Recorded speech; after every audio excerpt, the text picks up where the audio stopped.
Con la venia de la mesa de honor, damos inicio a la ceremonia de presentación del libro El juicio en el nuevo sistema procesal penal. Damos la más cordial bienvenida al señor doctor César San Martín Castro, juez supremo titular y presidente de la Sala Penal Transitoria de la Corte Suprema de Justicia de la República. Lo recibimos con fuertes palmas.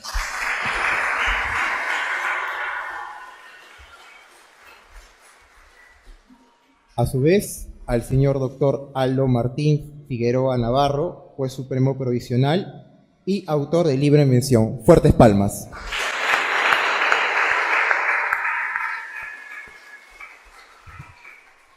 Al señor doctor Josué Pariona Pastrana, juez supremo titular y presidente de la Sala Penal Permanente de la Corte Suprema de Justicia. Fuertes palmas.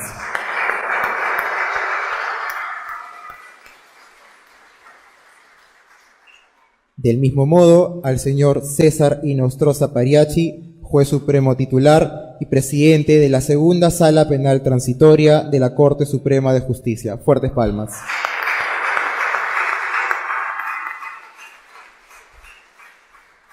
Del mismo modo, saludamos la presencia de la doctora Elvia Barrios Alvarado, jueza suprema titular, señores jueces supremos de la Corte Suprema de Justicia de la República, señores jueces superiores, señores funcionarios del Poder Judicial, damas y caballeros. A continuación, tendremos las palabras del doctor Aldo Martín Figueroa Navarro, juez supremo provisional de la Corte Suprema de Justicia de la República y autor del libro El juicio en el nuevo sistema procesal penal. Lo recibimos con un gran voto de aplauso.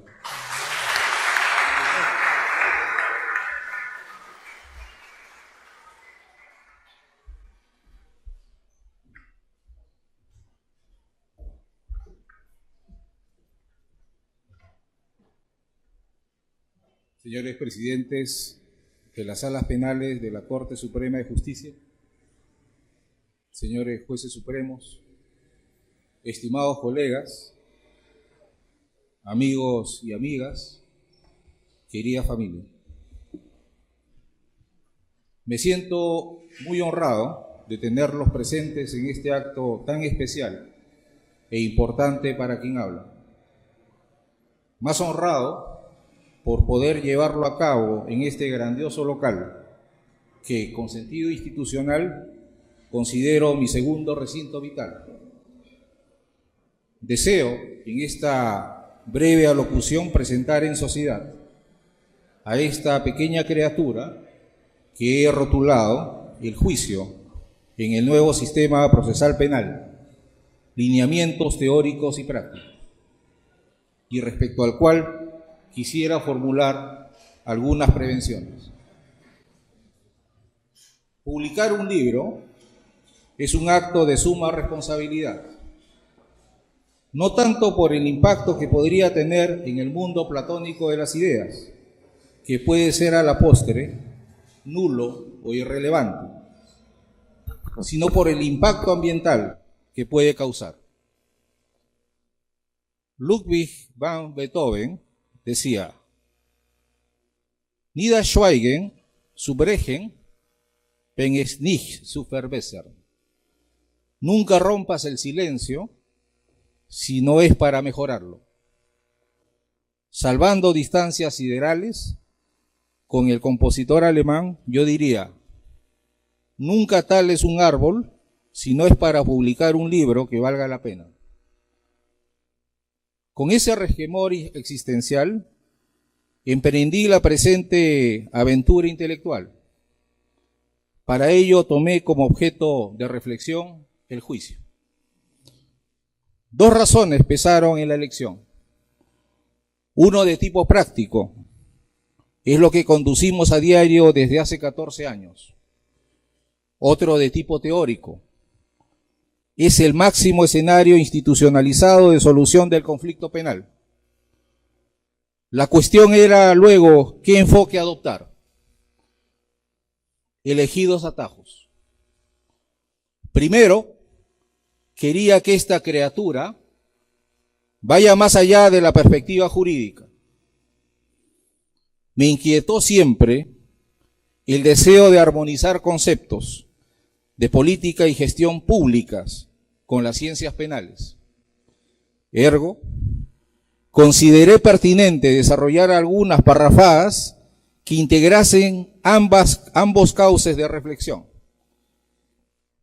Busqué fusionarlos en lo que Klaus Roxin, el procesalista, no el penalista, denomina la Allgemeine Strafprozesstheorie, o una teoría general del proceso penal que incorpore diversas perspectivas del conocimiento humano. Segundo, asumí que podríamos dar el gran salto de ver hacia afuera y desde afuera del sistema. Decidí que tal vez podría ensayar un enfoque sistémico, con todo lo que ello significa, desde la perspectiva de Niklas Luhmann. Principios, actores, roles, funciones, interacciones, autopoiesis o autorreproducción y sobre todo entorno. En este contexto situacional, desarrollé algunas primeras reflexiones de lo que rodea todo sistema, de la interacción entorno-sistema. Por ello abordo algunas de estas posibles influencias del entorno sobre el sistema, y en particular sobre el juicio, etapa residual del proceso. Una cuestión crucial en las sociedades posmodernas es la relación medios de comunicación y proceso penal.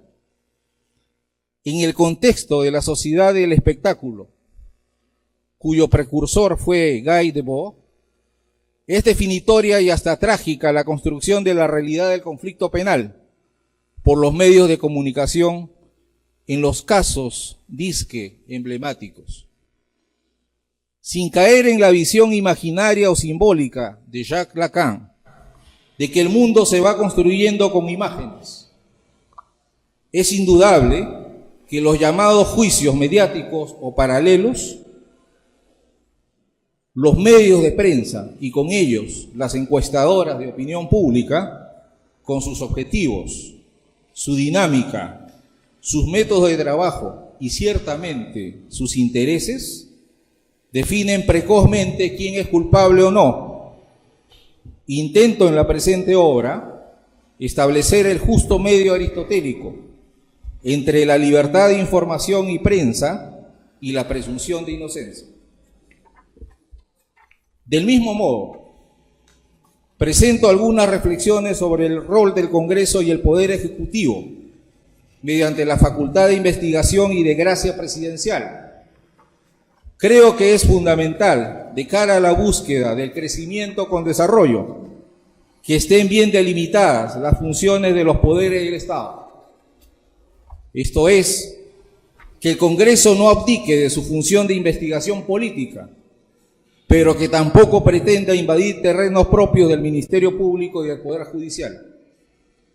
Y que el Poder Ejecutivo, en la era republicana, sin sepultar la demodé institución de la gracia presidencial, termine convirtiéndola en un sistema judicial paralelo e incontrolado. Por otro lado, considero que conceptos claves como los de gobernanza, gobernabilidad y buen gobierno también son aplicables a la gestión del conflicto penal. El sistema procesal penal no existe al margen de los otros sistemas político, económico y social. Craso error sería que siguiéramos mirándonos el ombligo o mordiéndonos la cola, pues formamos parte del sistema político y social, por lo que debemos considerar que la forma en que nos posicionemos y las decisiones que adoptemos tendrán incidencia en la legitimidad secundaria y en la mayor o menor integración social, económica y política de la nación. Tampoco se puede perder de vista la constante búsqueda de instrumentar al Poder Judicial y al Ministerio Público como correas de transmisión de las rencillas políticas, usando el proceso y en particular el juicio para golpear al enemigo político, judicialización de la política. Y el que los actores judiciales nos la creamos y asumamos roles que autolesionan nuestra independencia, politización de la justicia. Todo dependerá, claro está, de la forma como los actores del sistema asumamos nuestros roles para cumplir las funciones asignadas. Por ello estimé oportuno describirlos a partir de la categoría conceptual de la competencia profesional, es decir, mediante el conocimiento, las habilidades y las actitudes, señalando apretadamente algunos estándares mínimos que se debe satisfacer en cada uno de esos componentes, a saber, los jueces como actores imparciales, informados, proactivos y, en palabras de Ferrajoli, como li principale difensore dei diritti umani persino contro la maggioranza. Esto es, como defensores de los derechos humanos incluso contra la mayoría. Pues considero que los jueces no debemos buscar ser populares. Solo debemos ser atentos defensores de la independencia, tanto externa como interna, porque esa es la principal garantía de la gobernabilidad. El fiscal, como titular de la acción penal, requirente pero también investigador objetivo, impulsor de la actividad procesal penal y que llena de sentido el principio acusatorio. El defensor, inescindiblemente vinculado al imputado, como actor resistente a la imputación, en un contexto de equidad que le permita ejercer la libertad de defensa, con plenitud de vigencia y dentro del marco del debido proceso. El agraviado y el actor civil, en menor y mayor grado, legítimos detentadores de la pretensión indemnizatoria. El tercero civil y los órganos de representación de las personas jurídicas, cada quien con la legitimidad para desvincularse de la atribución de responsabilidad civil y administrativa. Y todo ello, claro está, dentro del marco de la estricta observancia de los principios que informan y tiñen la legitimidad del proceso penal, en particular los que otorgan un especial sentido a la actuación probatoria, como la oralidad, la inmediación, la contradicción, la concentración y la publicidad. En este ámbito he puesto especial atención en la comprensión adecuada de estos principios para evitar malos entendidos. La oralidad, por ejemplo, es un instrumento poderoso para la generación de información de calidad, pero no debe ser totemizada y debe ser aplicada en consonancia con otros principios, como la inmediación, la concentración o la contradicción. Estimo asimismo que la publicidad del juicio es un baluarte fundamental que debe ser maximizada como fuente de control institucional de la gobernanza del juicio y potenciadora de la legitimidad secundaria del sistema procesal penal. Dicho esto, intento desarrollar secuencialmente el desarrollo del juicio como escenario dinámico, dialéctico pero liderado con autoridad por el juez de juicio, conforme a principios y reglas institucionalizadas, para definir el conflicto mediante decisiones con valor público. Ciertamente, muchas cosas se han quedado en la mente y el teclado.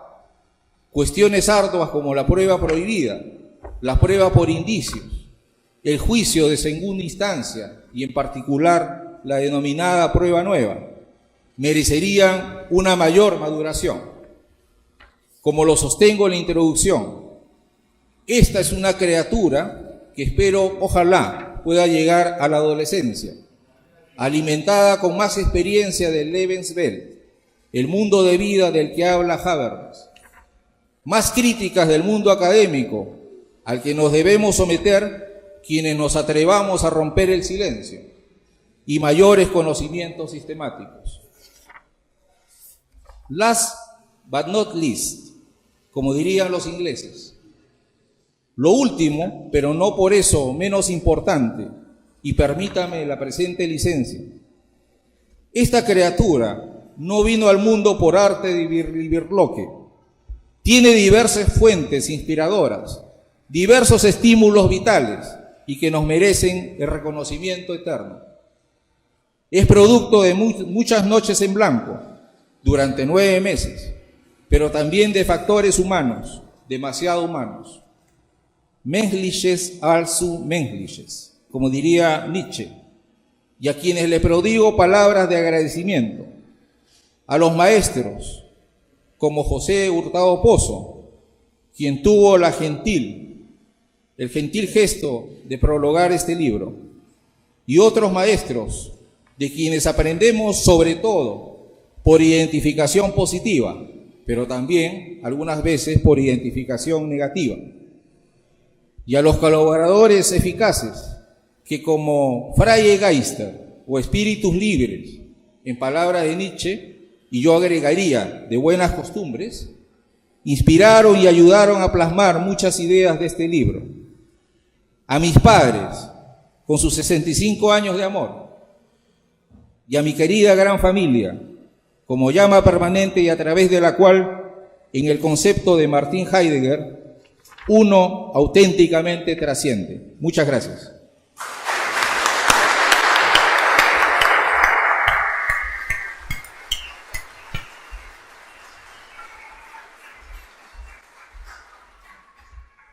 Dando la más cordial bienvenida al señor Edwin Donaire, congresista de la República, continuamos con el programa y a continuación tendremos los comentarios de la obra a cargo del doctor César Inostroza Periachi, juez supremo titular y presidente de la Segunda Sala Penal Transitoria de la Corte Suprema de Justicia. Lo recibimos con gran voto de aplauso.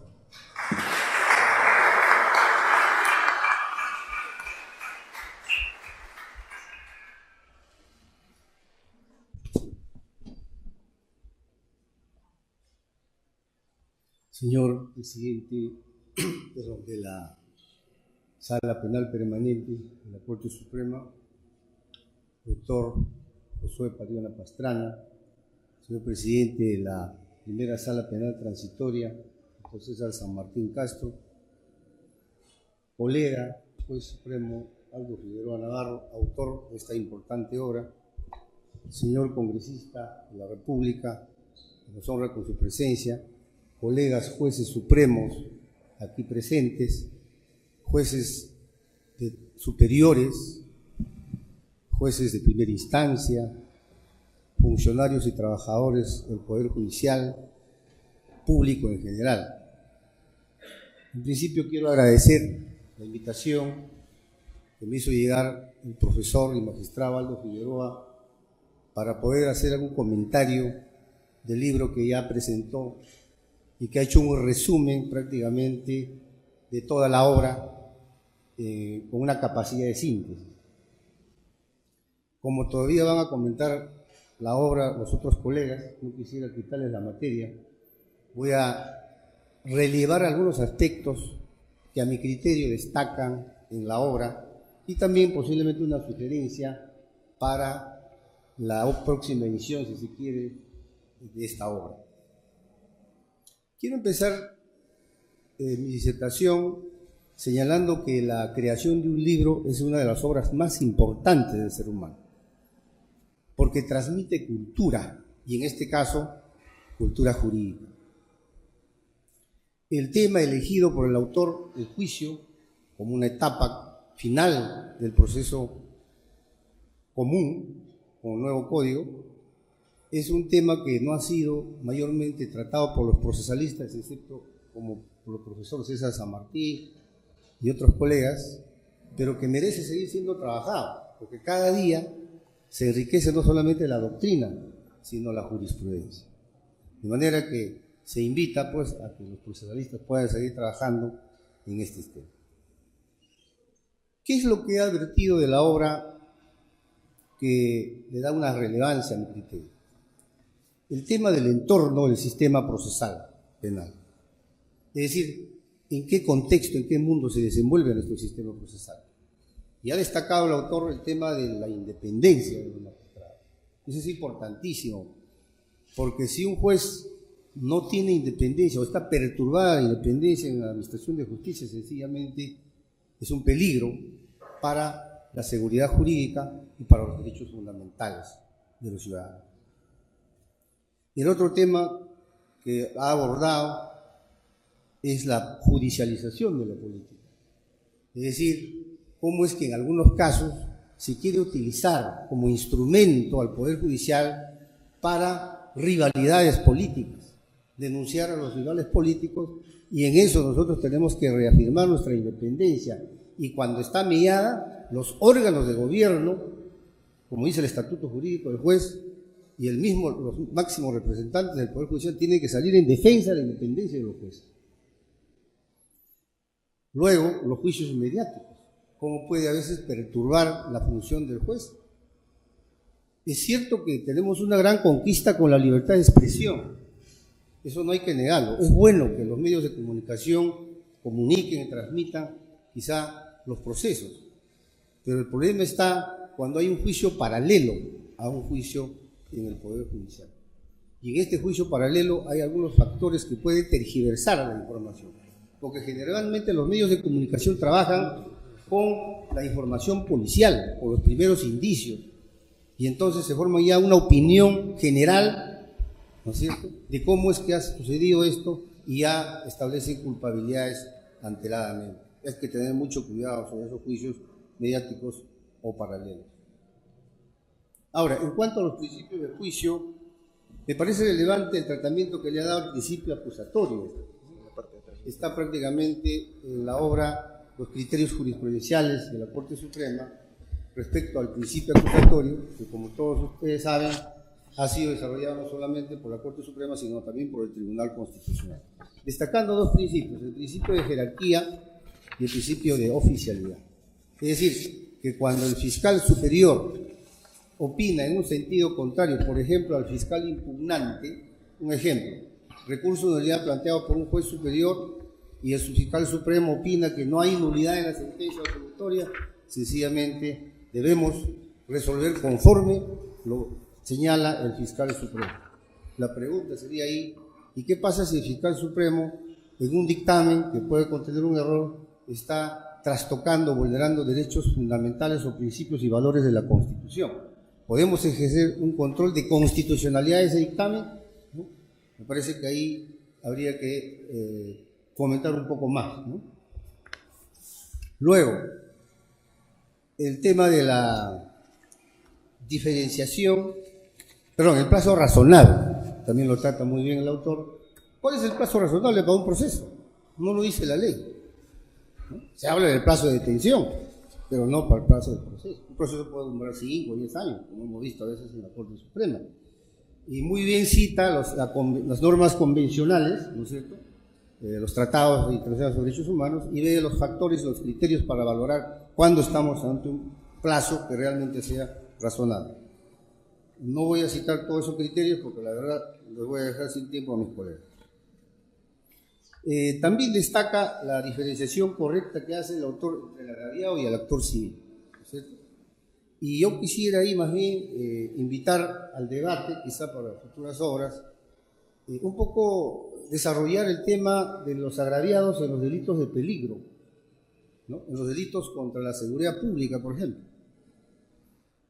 Hay un problema jurisprudencial entre los jueces de considerar, por ejemplo, los delitos de conducción en estado de ebriedad, ¿no?, considerar como agraviado a la sociedad. Pero, ¿y quién lo representa a la sociedad?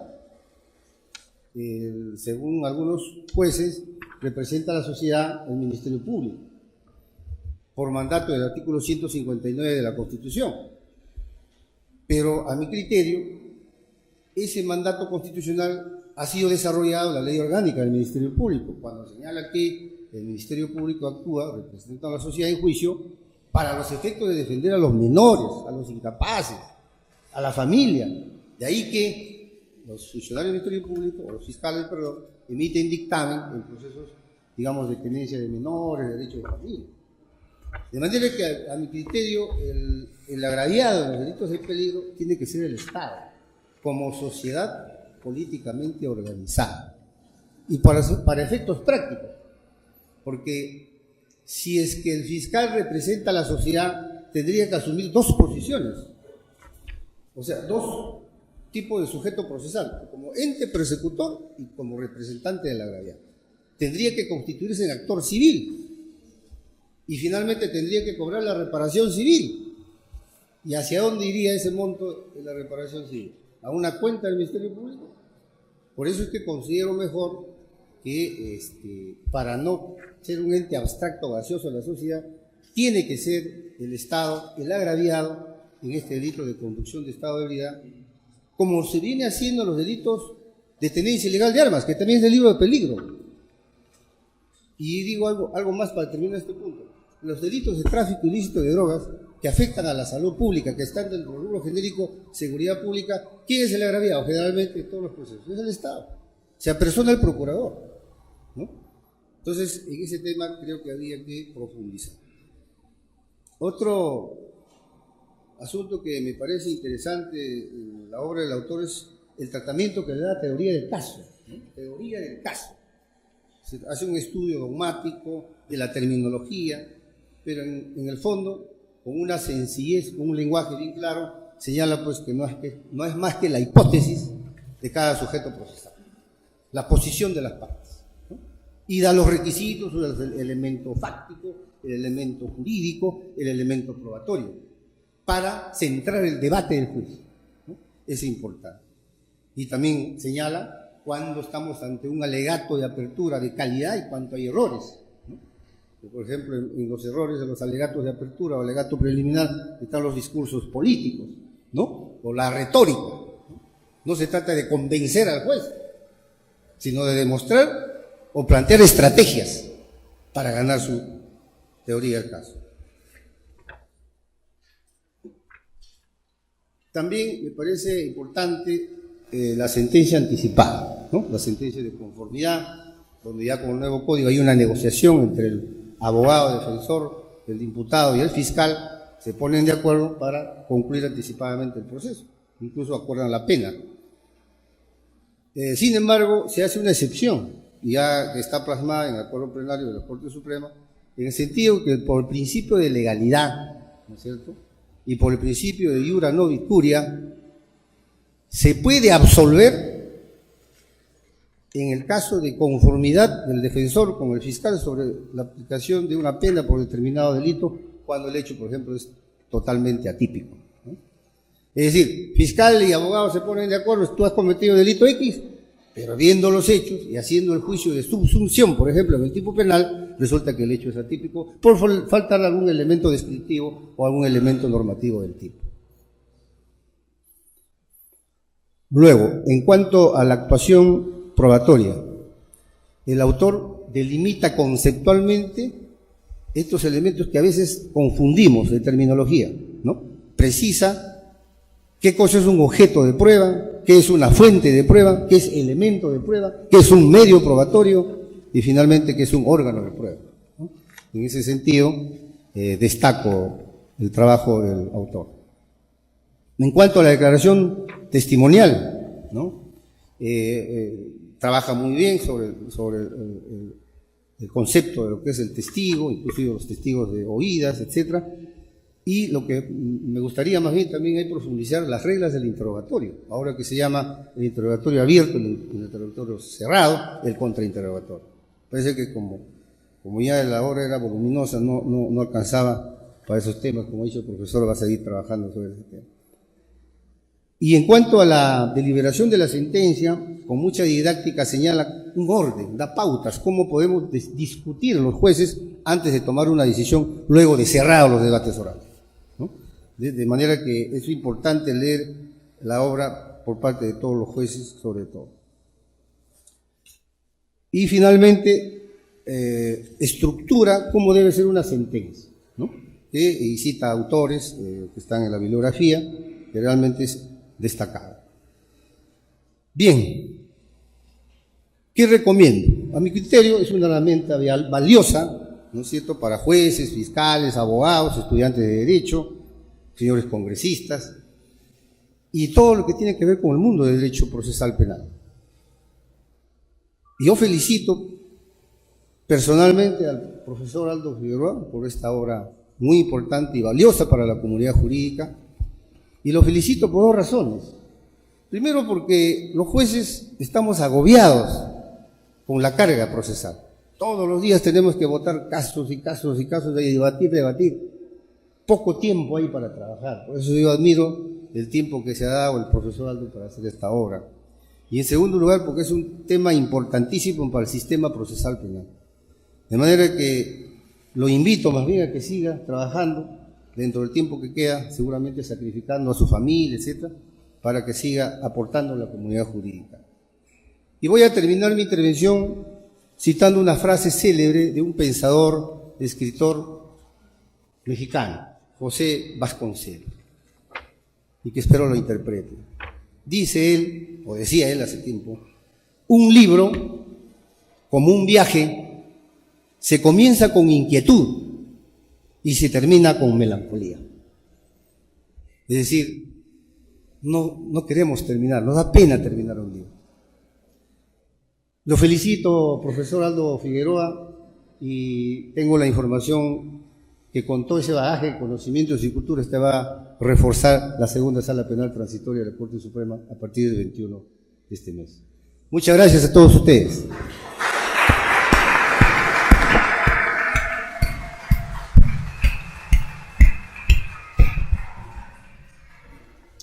Saludando también la presencia del señor doctor Jorge Luis Salas Arenas, juez supremo titular. Tendremos a continuación los comentarios de la obra a cargo del señor doctor Josué Pariona Pastrana, juez supremo titular y presidente de la Sala Penal Permanente de la Corte Suprema de Justicia. Lo recibimos con fuertes palmas.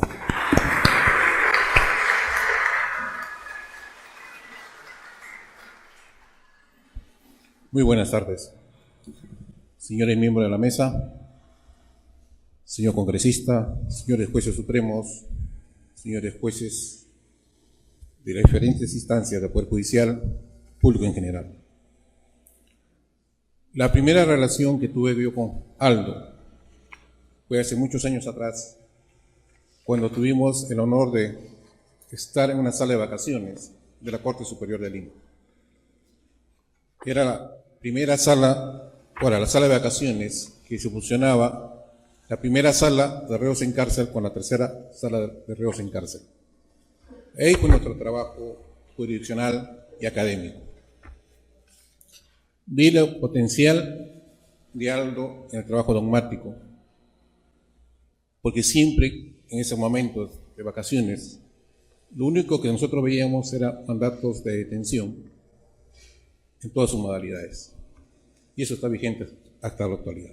Y siempre crea resquemores en la sociedad. Porque la decisión del juez, ya sea amparando una detención o denegando una detención, crea resquemor a la sociedad. Y más aún, cuando se trata de casos emblemáticos, donde la prensa a veces infla la noticia a efecto de poder tener titulares y vender periódicos. Y eso es uno de los temas que ha tratado nuestro ilustre presentador de esta obra. Esta obra tiene 14 títulos y abarca uno de los principios, el por qué el nombre de este libro. ¿Por qué no le llama tratado? ¿Por qué no le llama? Sino lineamientos. Porque está entendiendo que es el primer paso de toda la problemática del juicio. Es decir, está sentando las primeras bases de lo que él posteriormente va a seguir desarrollando, seguramente en otro segundo tomo, sobre lo que es el juicio. Y es por eso que le llamo alineamientos. Y espero que lo siga con la recomendación que ha hecho nuestro colega también en Nostroza, pueda avanzar y darnos una mayor satisfacción, porque cada capítulo que ha desarrollado en estos 14 capítulos está bien determinado sobre todo lo que es el bagaje del juicio, testigos, prueba, sentencia. Y algo también que convoca, y a veces se toca muy poco, que es referente a la justicia comunitaria. Esa justicia que está plasmada en la Constitución, como decir, hablando de rondas campesinas o las rondas, que también ellos administran justicia en sus sectores. Y a veces nosotros como sociedad occidental no sabemos comprender aquel tipo de justicia. Porque es una justicia ancestral que viene de mucho tiempo atrás, que tiene su propia costumbre, su propio modo de vivir, y que a veces nosotros, la justicia occidental, hemos querido imponer a través de normas que para ellos no son satisfechas, porque a veces rompe esa costumbre, esa tradición que han tenido de poder administrar justicia. Lo trato muy escuetamente y esperamos que en un segundo tomo también pueda tratar esto, porque es en sí la parte medular de nuestro país. Nuestro país tiene varias culturas. Por ejemplo, Puno tiene la cultura aymara, la cultura quechua y la cultura castellana. En sí, Puno, como decir, resume todo lo que es la esencia del país, de nuestro país, Perú. Pero pues, ese departamento ha podido saber convivir estas tres culturas en una sola.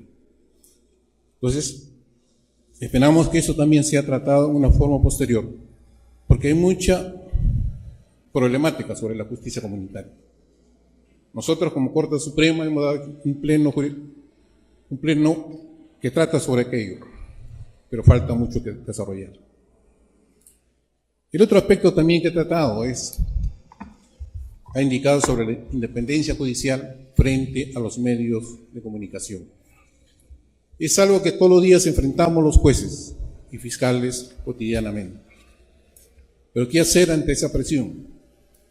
En esa oportunidad, el único que tiene que después es escuchar, analizar, pero al final tiene que quedarse a solos y meditar, después de haber escuchado todas las opiniones o haber leído todas las obras, que hacen un silencio para poder producir una resolución o una sentencia que va a definir ese caso. Él ha citado al músico. El silencio y la música permite que se va a crear una nueva melodía o algo más precioso. Y el silencio judicial es eso. Después de haber escuchado todo, se produce ese silencio a efecto de que pueda producir una resolución, una sentencia que va a resolver el caso concreto, en un sentido u otro sentido. Pero eso tiene que ser acatado por todas las personas, autoridades que están dentro del ambiente. El otro punto también que abarca es sobre la seguridad ciudadana, de una forma tan tangencial. Ahí también tiene que desarrollarse porque genera muchos problemas cotidianamente sobre la seguridad ciudadana. ¿Y cómo afecta también al juicio? Aquello también tiene que ser profundizado por nuestro autor. Da unas pequeñas pinceladas, pero está sentando las bases que creo que va a desarrollar posteriormente. En suma, cada capítulo de este libro genera una lectura cotidiana. Una lectura que va a generar, como nosotros estamos haciendo, algunas críticas, observaciones, pero en sí demuestran las pinceladas que está haciendo el autor sobre estos temas, que creo que no se van a agotar en esta edición, sino que van a seguir aumentando posteriormente. Y eso lo plasma al final. Es como decir, y como lo llama, lineamientos. Cuando alguien plantea lineamientos significa que va a seguir esa obra posteriormente de una forma cotidiana, con mayor profundidad, de repente tomando algunos temas, la voy a desarrollar de una forma más profunda. Y eso espero de ti, Aldo, porque en esa oportunidad que trabajábamos en la sala de vacaciones demostraste. Y ahí viene nuestra amistad. Y ahora que hemos trabajado en la sala penal permanente, y a partir del día lunes pasas a la segunda penal transitoria, va a ser de gran provecho para todos nosotros. Muchas gracias.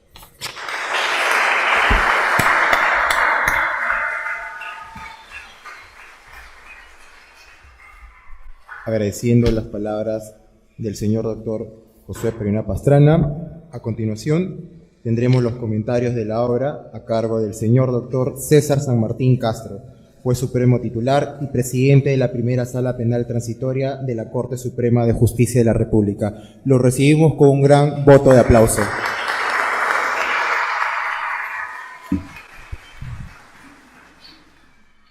Buenas tardes, señores miembros de la mesa, colegas, señoras y señores. Esta es una brillante oportunidad que nos permite el tiempo para poder reunirnos y comentar un trabajo académico de un colega juez y colega profesor universitario, que siempre es positivo y que expresa que en la justicia existe calidad, existen personas que asumen su función con integridad y que también se dedican a pensar más allá de los casos, de los expedientes, y a tratar de construir libros, concepciones acerca de temas de su propia inclinación.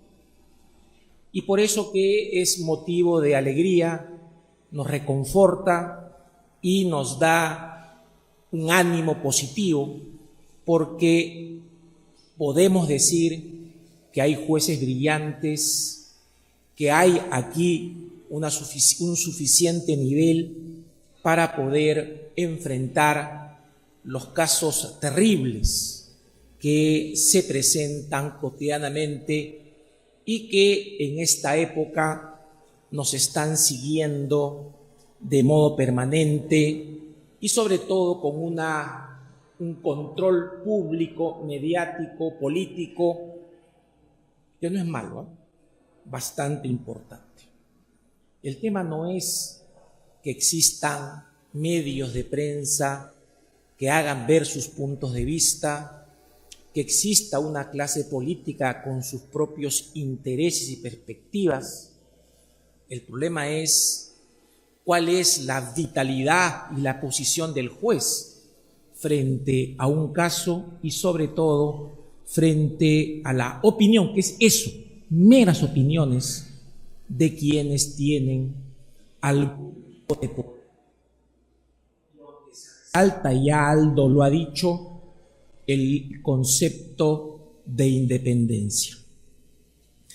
Este libro creo que tiene una perspectiva original. Diremos que es su metodología. La perspectiva interdisciplinar que asume es lo novedoso, que no es común en los procesalistas, en los dogmáticos que seguimos el sistema eurocontinental. Y por eso nos da un aliento y nos permite ingresar a valorar las perspectivas de las cuales parte. Pero nos dice el autor que se trata de un libro de lineamientos. Y los lineamientos son obviamente criterios base. El lineamiento a lo más merecerá luego una segunda edición, pero más allá es una obra de otros alcances que tiene perspectivas diferentes, pero que a partir de esta primera producción es absolutamente posible prever que nuestro autor se dedicará a estos temas. Resalto, como he dicho inicialmente, el tema de la metodología y este intento, este modo de abordar un tema procesal a partir de las nociones de sistema, de las nociones de actores, etcétera, etcétera. Creo que esto es algo interesante. ¿Qué tan básico, vital será en el desempeño de un procesalista? Eso es un tema que todavía está en discusión y sobre el cual, pues únicamente uno lo que plantea es una opción de observador y de entender cómo van a seguir los diseños metodológicos en la materia. Y sí me parece importante cuando destaca que desde el ordenamiento procesal penal peruano se trata de un sistema normativo, de un sistema no solo normativo. Creo que esto es muy importante. Y descarta esa estúpida idea que todo el mundo dice modelo. No es modelo, es un sistema, es otra cosa distinta. Y me parece bien. Pero claro, hay que analizarlo desde una perspectiva más normativa, dogmática, y claro, una autora que falta y que merece cita y desarrollo es desde luego Carmen Armenta Deu. Ella fue la que trabajó estas ideas novedosas y las introdujo en sus numerosos trabajos procesales. Así como es ella igualmente, junto con Gimeno, que no se cita en las obras, quienes trabajaron muy bien estas tres grandes perspectivas de los principios. Pero además hay que saber diferenciar entre principios, entre derechos procesales y entre garantías. Se habla de principios y luego se dice derecho de defensa, se habla de juez legal. Esos no son principios. Habría pues que siempre ir ingresando a un trabajo mucho más fino de la idea de normas principio y normas regla también, que eso está planteado en el moderno derecho constitucional y en todo caso en los trabajos de importantísimos filósofos del derecho. Me parece importante ese análisis sobre lo que se llama la teoría del caso. Destaco un tema, que esa es una concepción de corte anglosajón, de la idea de un proceso de adversarialidad, que es distinto al acusatorio del modelo eurocontinental. Y este apunta a los jurados de conciencia, no a los jueces. Y el modelo que hemos seguido, o el sistema, el criterio que se ha seguido desde la evolución del derecho eurocontinental, siempre se asume el criterio de la veritas delicti, la meta del esclarecimiento, que no es la meta en el sistema adversarial. Hay todo un debate que acá falta sobre el tema de verdad como correspondencia y con los demás criterios que merecen un apunte desde la perspectiva de los procedimientos especiales y de la vigencia, a veces insultante, del principio del consenso. Y lo que finalmente como paradoja se da, que el juicio finalmente está pensado solamente para casos muy graves, como ya se ha planteado, y en los demás casos se plantean sistemas de diversion, sistemas exclusivos, en donde, es cierto, la verdad queda relativamente rezagada, y digo relativa porque el juez tiene una función que cumplir, desde la noción de interdicción de la arbitrariedad, que es un concepto que hay que desarrollar para controlar el principio del consenso, así como la idea de igualdad, el principio de igualdad, que es un criterio, un eje para evitar que la oportunidad como principio dialéctico a la obligatoriedad se erige en un criterio discriminador. Esto hay que tener igualmente mucho cuidado y esto es lo que hace falta desarrollar. ¿Por qué hay oportunidad? ¿Cuál es el criterio objetivo de diferencia para que no sea una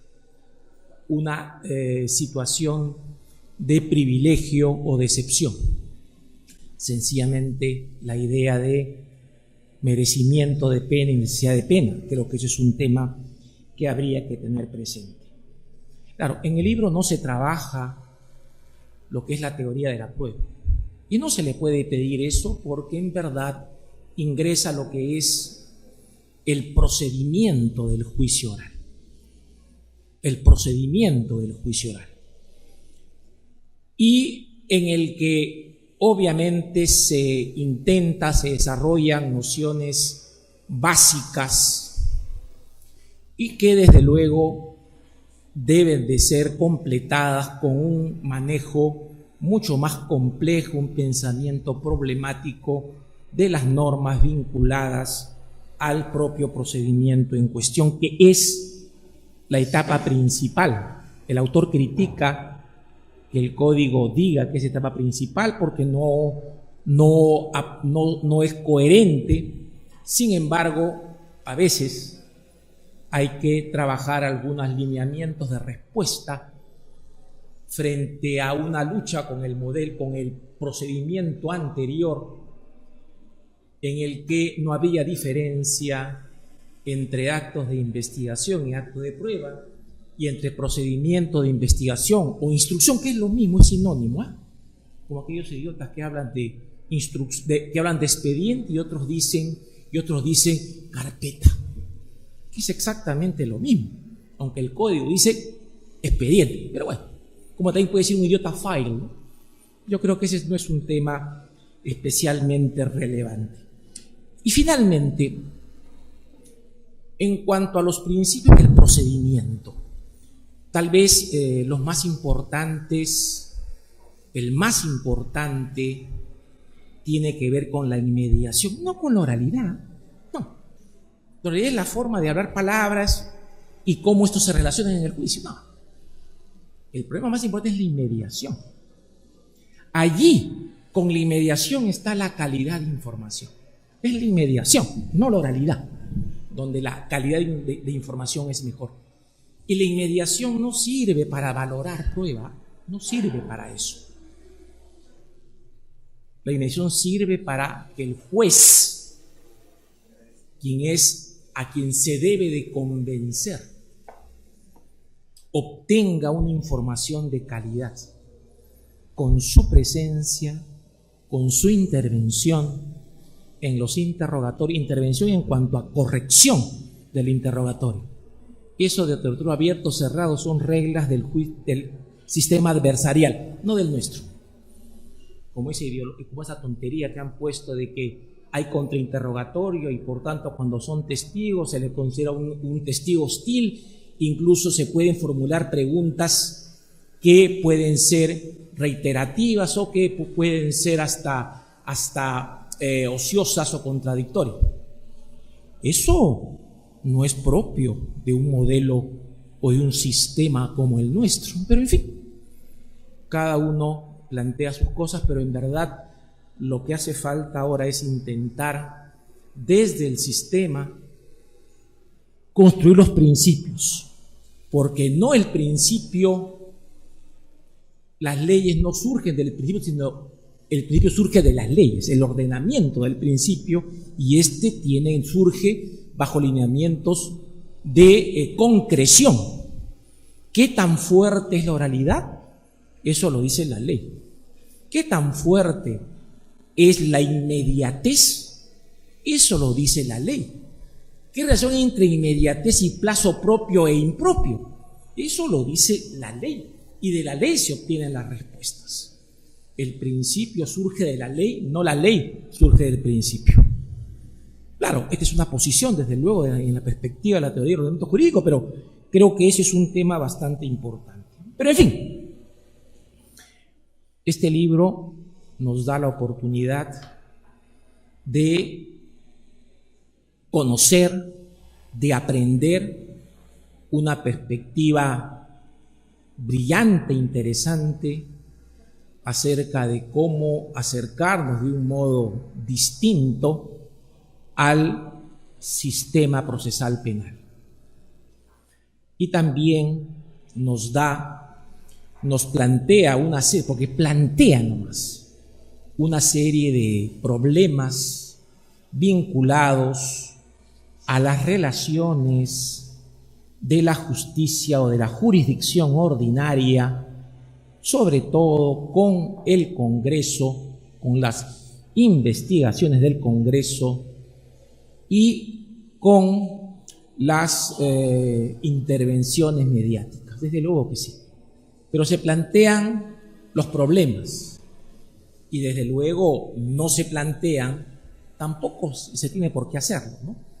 ¿Cuáles son los últimos desarrollos jurisprudenciales y dogmáticos para enfrentar a los juicios paralelos, a los juicios anticipados, que es lo más peligroso, y cómo reaccionar cuando presuntamente existiría una contradicción, un enfrentamiento entre investigador, fiscal y el investigador parlamentario? ¿Y cuáles serían sus relaciones? Porque nuestro sistema constitucional asume el principio de la existencia de ambas y de sus caminos propios, pero siempre estos caminos se encuentran o chocan, y por tanto, ¿cómo debe resolverse? Aquí hay un tema sumamente amplio y vital, y también el otro tema que hay que verlo, ¿eh? ¿Pueden los jueces supremos, que son los únicos que tienen un control parlamentario, ser objeto de juicio político para una sanción política? Es todo un tema. Y uno dice, no, el juez solamente tiene responsabilidad civil, penal y administrativo sancionador, nada más, no política. El Congreso no puede valorar una decisión jurisdiccional y sancionar al juez con inhabilitación de 10 años, ¿no? Porque si el juez no tiene responsabilidad política, no puede haber juicio político contra el juez. Es un tema de principio absoluto. Y hay que tomar en cuenta los últimos fallos del Tribunal Constitucional y sobre todo de la Corte Interamericana, que es un tema que no se dice muy a menudo. Pero en todo caso, este libro nos abre puertas, nos presenta paisajes, ofrece panoramas y nos da ideas sobre cómo debe discurrir el juicio y cómo deben ser nuestras relaciones con diversos actores sociales y políticos, y también actores dentro del proceso, las partes procesales de modo fundamental y los demás intervinientes procesales. Felicito muy calurosamente a nuestro colega Aldo Figueroa por el sacrificio que ha significado meterse a un tema complicado, desarrollarlo con mucha fineza y con mucha soltura técnica, dogmática, académica, y por eso es que debemos estar contentos, debemos estar satisfechos y abrigar, por cierto, la esperanza de que muy prontamente veremos de él otras criaturas que igualmente nos van a merecer nuestra cálida acogida, y permaneceremos atentos a que con jueces, si se hubieran más Aldo Figueroa, el Poder Judicial sería mucho mejor. Gracias.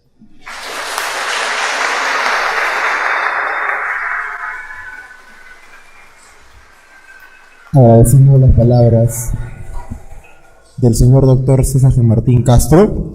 Por favor, invitamos a la mesa de honor a posicionarse en la parte de adelante del estrado a fin de que se dé pase a la foto oficial. A su vez, agradecemos a la Escuela de Formación de Auxiliares Jurisdiccionales y Administrativos de la Corte Superior de Justicia de Lima por la organización de la presentación de este libro. Agradecemos a todos por su asistencia y en la parte posterior de la sala hay un agape preparado especialmente por ustedes. Muchísimas gracias, muy buenas tardes.